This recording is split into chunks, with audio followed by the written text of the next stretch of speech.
Hello, magandang araw po sa inyong lahat. Ayan, and welcome to Joe's TV. Justify our wonderful story. Ayan po, kumbaga sa Tagalog, bigyang katwiran ang ating napakagandang kwento. Kaya ngayon po ay ating matutunghayan ang very inspiring story ng isang college dropout at food chain crew na nabago ang kanyang buhay 360 degree. So bago natin simulan ay pinaalalahanan ko po muna ang lahat na pakiclick po ang like button, subscribe, at syempre yung notification bell. Ayan, para lagi kang nanonotify sa bawat bagong video na ina-upload ko. So sit back and relax, not further ado. So start na tayo. Good morning, Dream Makers Worldwide! Ayan, thank you din po sa ating host. Palakpakan naman po natin si Coach Joey. Napakagaling ng ating host. And syempre, good morning po sa lahat ng mga nandito sa ating Zoom and specifically sa ating live ngayon sa Facebook Live ng Dream Makers Worldwide. Good morning po sa ating lahat. Hopefully, ay nasa mabuti tayong kalagayan, no? So, by the way, ngayong umaga na to, it is really a privilege to be here in Dream Makers Worldwide. And isa lang po sa mga pinapangarap ko talaga yung na mapunta dito sa harap ninyo kasi malay mo, no? Pareho tayo ng pinagdaanan at the same time, no? Mas matindi pala yung pinagdaanan mo sa akin at sasabihin mo, ay, naku, meron pa palang ganito. So, ibig sabihin, kaya ko rin na maging kagaya niya. Or more than pa sa kanya. Kasi isa ho talaga sa mga tinitingnan ko dito yung ating Crown Diamond Coach Fernand Santiago. Palakpakan po natin. Pero before ho ako mag-start, no? Okay lang po ba mag-share screen ako? No? Mag-share screen lang po ako. Meron ako ipapakita ng napakaliit na slides. No? Okay lang po ba? Teka lang, wait lang po. I'm gonna share my screen. Kita po ba, Coach? Yes, Coach. Go ahead, Coach. Ayan, thank you so much. So yan, by the way po, sino po ba yung nandito sa harapan ninyo? I was once a student. I was a senior high school nung na-meet ko po yung traditional business industry. And during po this time, sabi ko, kaya pa palang umasenso yung mga kagaya ko. No? Yung mga kagaya ko na akala ko, no, walang mangyayari sa buhay ko. No? I was senior high school that time. Pero let's move forward. I was a Chowking crew. At the same time, working student po ako. No? Nagtatrabaho po ako sa Chowking and kumikita po ako ng Quincenas Katapusan. Ayan, sino po ba yung familiar sa Quincenas Katapusan? Then, the good news lang nung kumikita po ako sa Chowking is that kulang na kulang pa po yung kinikita ko para sa sarili ko, pang-paaral ko, at the same time po yung mga expenses natin daily, no? And fast forward po tayo, during pandemic, dito ko po na yung first company ko, kasi second company ko po si LiveGood. Ayan, nag-negosyo po ako sa online together ng iba't ibang mga business partner natin, and isa po dyan sa kasama ko yung kuya ko na nandito rin po right now sa LiveGood. Okay, so fast forward po tayo, na-meet po namin si LiveGood April 2023. No? So tendency, I was 1 year and 11 months na po right now. Magto 2 years na po ako next year. No? Ito po yung first meeting namin and at the same time, this is our humble beginning. No? Under Dream Makers Worldwide, ito po yung community ng Ultimate Empire. Ganito po kami nagsimula. No? Talagang makikita ninyo, dugyot, aw.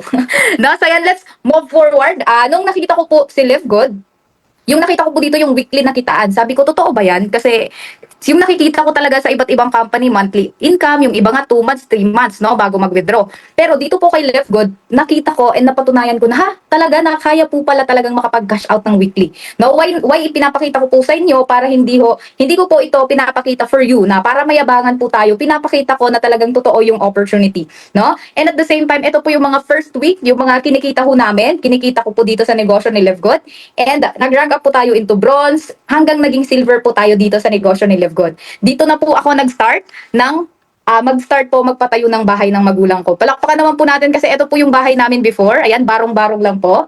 Yan po yung nanay ko. Bata pa lang po ako talaga, literal, no, pinangarap ko po na magkaroon ho kami ng magandang bahay. Kasi during this time, no, ilang taon ho kami na tumira dito, siguro after Yolanda, ito na po yung bahay namin, and tumutulo na po yung loob ng bahay nito. So every time po, no, sa lahat ng mga nandito, every time po na umuulan sa labas, ganun din po sa loob ng bahay. So tendency, para po kami laging may waterfalls, no? So every time na umuwi ako sa bahay, pag umuulan, lang sinasabi ng nanay ko, no, usog ka dito sa gilid, kasi tumutulo nga, no? So, nung nakita ko po yung opportunity ni LiveGood, sabi ko, kaya pala to. Kaya pala ako makapagawa ng bahay. So, during that time, I was silver rank, no? Nag-start po ako magpatayo ng bahay. Ayan, nakapamili po ako. Yung first 5 months ko po kay LiveGood, lahat po ng kinita ko monthly at saka yung weekly, inipon ko po yun. Why? As a motivation na gusto ko pong magawa yung bahay namin. Okay? And at the same time, ito po yung first 50,000, 40,000 na kinita ko kay LiveGood. na kinumit ko po no na makapagpasimula ng bahay namin no dito po sa amin sa Leyte. Ayan. So ito po yung before and after no. After 1 month, siguro 5 months na po ako nito kay Live Good, going 6 months. I was silver pa lang po that time. Silver, no? And at the same time, yung ginawa ko lang po dito lakas ng loob. No, hindi pa ako sure na Lord sana yung bahay na to matapos ko. No, kasi hindi natin alam, no? Hindi natin alam. Lord sana kumita ako lagi ng weekly. Kaya po talaga sinipagan ko ng weekly at saka monthly. Kasi I believe si Live Good, ito na po yung pinagdarasal ko po matagal na. Okay? So ito po yung before and after, no? Na after 1 month po, no, na napagawa po natin yung bahay na to. And ito po yung 2023 na birthday ng nanay ko. Sabi ko sa sarili ko, ito na po yung last birthday dito sa luma naming bahay, no? Ito po yung bahay namin, mga kapatid ko, mga pamangkin ko. Ayan, ito po yung birthday niya nung 2024. Ayan, nasa bagong bahay na po kami. Ayan, palakpakan niyo naman. And at the same time, no, sobrang saya ko dito kasi kahit papaano, no, yung magulang ko nakikita kong ngumiti. No, ito naman po yung 2025 namin. Hindi pa po tapos yung bahay, hindi pa po fully finished, pero ongoing. Kasi sabi ko nga dito po sa opportunity ni Live Good, wala ditong instant yaman. No, kung naghahanap ka ng instant yaman na company, hindi po ito si Live Good. Kasi si Live Good, a long-term company na hindi ka lang po dito gagawin na umasenso, no, dito tuturuan ka po ng tamang values at magiging tamang tao ka, no, sa iba't ibang tao na matutulungan mo din dito, no? Ito naman po yung community natin, community under Dream Makers Worldwide. Ito po yung Ultimate Empire, and I am proud, no, kung meron dito mga OFWs, ayan, meron dito mga OFWs, meron po kaming OFW dalawa na napa for good.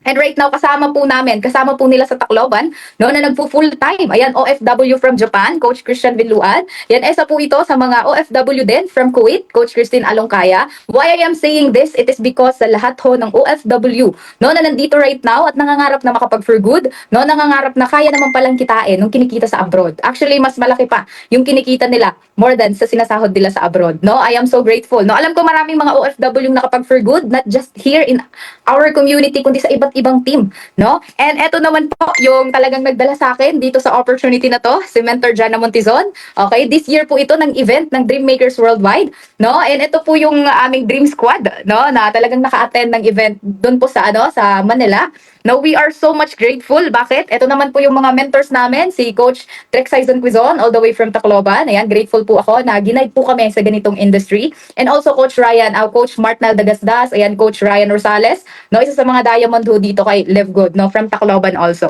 Okay? And ito naman po talaga yung achievement natin, no? Gold rank po tayo right now dito kay Live Good and going po tayo platinum and diamond this year. No, sa lahat ho ng mga nandito, no, kasi gusto ko po nakikita yung mukha ko, wait lang. Okay, hanggang dito lang po ako. Wait lang po kasi gusto ko po talaga na makikita ko po yung mga mukha ninyo. Ayan, stop share lang po ako. No, so bakit po ako nag-share screen ng ganun? Wait. Ayan, okay na po, Coach. Nakikita po ako. Ayan, so bakit po ako nag-share screen ng ganon? Pinakita ko po sa inyo yung konting background ko lang before I really started here sa negosyo ni Live Good. And right now po, I am really working from home. I'm from Leyte. Ayan, from Leyte po ako. Sino po ba dyan yung mga waray-waray at Bisaya? No, mega shoutout po sa inyong lahat. No, and because of Live Good opportunity, talagang nakatulong po sa family ko. Especially po sa mga magulang ko right now, no, na isa po tayo sa mga inaasahan. No, 15 po kaming magkakapatid. Isa po ako po yung pinakabunso, no? Lahat po ng mga kapatid ko may mga asawa na, no? And wala pong makagraduate sa amin ni isa ng college. That's why I'm really heartbroken nung nag-decide ako mag-drop out. I was a third year college dropout. Nag-decide ako mag-drop out. Why? Gusto ko mag-focus kay Live Good kasi I believe, no, kung kayang-kaya ng 6-digit, 7-digit earnings dito kay Live Good, kayang-kaya ko din. No, kasi I believe lahat tayo may pangarap, lahat tayo may skills.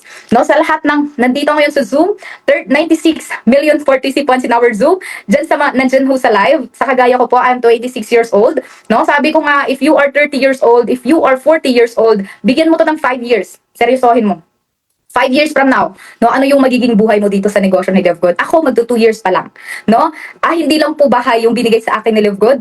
Binigyan pa niya po ako dito ng last year, ng iPhone 15 Pro Max. Nagkakahalaga po siya ng 95,000. No, I'm so grateful. Bakit? Hindi ko po siya binili, no, just para lang sa akin. Binili ko po siya. It's also na makakatulong din po sa negosyo ni Live Good, no? And at the same time, no, wala po akong choice kasi ninakaw po yung cellphone ko noong 2023. Pero nandito na ako kay Live Good, no? Kaya sabi ko, napakaganda dito kay Live Good na pwede ka palang mangarap ng mataas, no? Sabi ko yung napaka-imposible, kaya pala, posible pala, no? Sabi ko nga, yung mga taong nag-share sa inyo ng negosyo, sabahan nyo po yan. Yung mga taong nag-share sa iyo right now ng negosyo, kahit hindi pa malaki yung kinikita niyan, samahan mo. Why? Kasi pag yan umasenso, pag yan kumita ng sobrang laki, kasabay ka dyan. No? Kasi kagaya ko po, when we were starting, no, dito sa negosyo ni Live Good, yung mentor ko, si Mentor Jana Montezon, hindi pa po sobrang laki yung kinikita namin nung nagsisimula kami. Pero sabi ko, yung sipag, yung tiyaga, no, kayang-kaya. Why? Kasi kami may mga pangarap kami at alam ko lahat tayo na nandito right now may pangarap. Lahat naman tayo gustong mag-diamond. Tama po ba? Alam niyo po ba yung pinaka-importanting rank kay Live Good? It's really a bronze rank. May dalawa ka. Mag-bronze rank ka. Kasi once na nag-bronze rank ka, dyan, mag-i-start yung mamomotivate. Ay, gusto ko na mag-silver, gusto kong mag-gold, gusto kong mag-platinum, gusto kong mag-diamond. Sabi ko, 5 years. Ang tagal na ng 5 years, magda-diamond yung mga lahat ng mga nandito. No, sabi ko nga, maniwala ka lang sa sarili mo kasi every time na mawawalan ka ng gana, kasi normal yan, tao tayo. No, tama, may emotions tayo. No? So, every time na nawawalan ka ng gana, balik ka lang. Bakit ka nag-start kay Live Good? Ano ba yung nakita mo kay Live Good? No, bakit mo ginagawa si Live Good? Kahit part-time mo to ginagawa. Because I have OFWs all the way from Australia, platinum rank under my team. No? Isa po siyang OFW ng Australia, Coach Red Rose. No? Sobrang proud ako. Why? Siya po yung nauna sa akin kumita ng first million kay Live Good. Palakpakan nyo naman. Nakabili na po ng property sa Cebu. Ayan, taga Cebu po siya. Nakilala ko lang sa online. Nagtiwala lang po din sa akin sa online. No? Sabi ko nga walang imposible. No? Walang imposible basta gawin mo ng tama. Sabi ko, i-scamin mo ba yung 8,400 na i-member nila kay Live Good? No? Sabi ko, iisa yung pangalan mo, iisa yung mukha mo. Pag nang-scam ka ng 8,400, napakababa naman nun. No, sabi ko, mag-scam ka, kung sobrang laki niyan, billion yung kukunin mo. Pero kung 8,400 na pwedeng makapabago ng buhay natin, why not? Right? Gumagasto nga tayo ng fiesta, birthday, inuman, di ba? Party-party, ng pera, na panggastos lang. Why not inegosyo mo yung 8,400? Meron po ba mga first time na nandito right now? If you are a first time, first month, 6 months ka pa lang sa negosyo na to, it's the time na seryosohin mo. Kasi kung nakaya ng isang college dropout, kayang-kaya mo. No? I really started here in Live Good with nothing.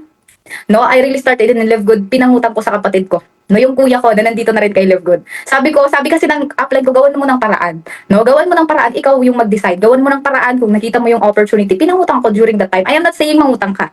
No? Gawan mo ng paraan. Yung 8,400 na yon, yun po yung nagpabago ng buhay ko. 8,400 na yon, yun po yung nagpagawa ng bahay ng magulang ko. I am so grateful. Why? 2 Christmas na po kami sa bahay na to. And yung mga kapatid ko, mga pamangkin ko, nagkakasya na po kami sa bahay. No? No, before, yung mga kapatid ko, mga pamangkin ko, na ako pumupunta ho dito sa amin, sa probinsya, nakikitulog pa sa mga ate ko. No, I am not saying this para mayabangan yung lahat. I am saying this na kayang-kaya mo din. No, kasi I believe na bawat isa sa atin is may kanya-kanyang skills and galing. Ipalabas mo lang 'yan. No, tanggalin mo lang lahat ng doubt mo, lahat ng takot mo, because I believe natatakot lang naman tayo sa mga bagay na hindi tayo sanay gawin. Tama. No, pero pag sanay mo na 'tong ginagawa, every now and then may mga kinakausap ka regarding sa negosyo ni Live Good. Pag nasanay ka na, no, dun yung time na sobrang mag-grow ka sa negosyo na to, no? And syempre, gusto ko lang pasalamatan yung opportunity na to. This is an opportunity na makapag-talk. Yung buong at bumubuo po ng Dream Makers Worldwide. And syempre, yung ating IT team, yung ating presenter ngayon, no? Talagang ito yung isa sa mga tinitingnan ko na mag-diamond din ako, Coach Ryan. And our host, no, Coach Joey. And together with our founder, Coach Fernan and Ma'am Caston Tiago. Thank you so much, everyone. No, this is Evelyn Bernal. Sabi ko nga, developing an entrepreneurial mindset is the key to financial freedom. Sabi ko, work on yourself, no? I-work mo yung sarili mo, no? I-improve mo yung sarili mo kasi yung tutulungan mo yung sarili mo eh, no? Paano ka makakatulong sa ibang tao? How can you help your team, your member if yung sarili mo hindi mo kayang tulungan? Okay? Kaya right now, start ka na, tulungan mo yung sarili mo, i-improve mo yung sarili mo. By that time, you are really equipped. Matutulungan mo yung community mo. Okay, we will be a blessing to everyone na naghahanap din ng opportunity sa online. Okay? Yun, keep working on yourself. Ayan, thank you so much everyone sa lahat na naka-on camera, sa mga coaches na nandito. Thank you so much, no? Sa mga nandito right now, okay lang ba pa-comment tayo? We will go for diamond. Ayan, okay lang po ba? Pa-comment tayo dyan para makita natin yung participation, no, ng bawat isa na nandito right now. Thank you so much everyone. This is really a privilege, no? Yun lang ho. Thank you so much. Back to you, Coach Joey. Ayun, grabe, no? Nakaka-inspire po ang ating ano ngayon, no? Ang ating inspiring guest sharer, no? Na talagang nakaka-inspire. Maging ako pa, no? Maging ako. Habang pinapakinggan ko po yung kwento niya, nung nakita ko yung picture, ay, siya pala yun. Di ba? Maging ako, kumbaga tawag doon na starstruck, no? Ay, siya pala yun. Nakikita ko lang yung picture niya, yung testimony niya. Sa picture lang. Pero ngayon nakita ko kung paano siya magkwento. Andun pala behind the story. No, hindi lang pala yung pagpapagawa niya ng bahay, yung nakikita kong picture, pero behind the story, no, isang college dropout. So hindi pala dito no kay Live Good, no, hindi tinitingnan kung ano po yung profession mo. Ayan, ang sabi nga ni Coach ni Coach Evelyn Bernal, sabi niya, lakas ng loob lang yung ginamit niya, no. Tibay, lakas ng loob. No. So napakagandang story Thanks for watching.